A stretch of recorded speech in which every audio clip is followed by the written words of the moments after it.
Welcome back to Morning Markets on Tuesday, the 30th of January. Some important updates to bring you up to speed with: US Treasury, fiscal requirements, and an update from a number of European central bankers. Stay tuned to find out more.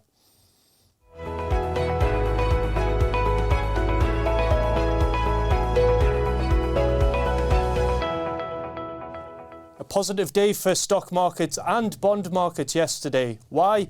Well, the European Central Bank governors have typically been members who have been quite concerned about the idea of bringing interest rates down at this point until they're sure that their 2% target can be hit. Well, yesterday we had the governor of the Bank of Slovakia come out and say that the idea of a summer interest rate cuts was probable, and also didn't rule out the prospect of spring interest rate cuts. We also had a similar sentiment echoed by the governor of the Bank of France, so an important development there in terms of the tone of European central bank officials. Late last evening, we also had the US Treasury who released their borrowing requirements for the first and the second quarter of this year.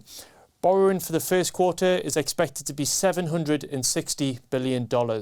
As we look into the second quarter, $202 billion.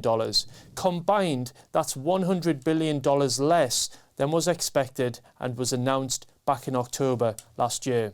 Cast our mind back to October last year, that was a very difficult time for the US Treasury market, as there was a view that there would be a huge increase in the supply. Increase in supply will lower the price of the assets. So the news has generally been considered a good signal from the Treasury. This paints, in aggregate, quite an interesting backdrop for asset markets. We've got the supply of government bonds, which is lower than was initially expected at the back end of last year. You've got real economic growth, which is expected to remain positive through the course of this year.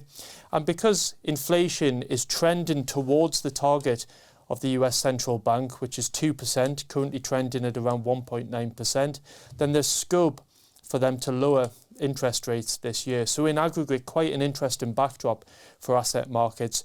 Please do stay tuned to Morning Markets this week. It is an important one for the week. We've got European Central Bank speaking. We've got the Federal Reserve and their Federal Open Market Committee meeting tomorrow. We've got the Bank of England meeting on Thursday.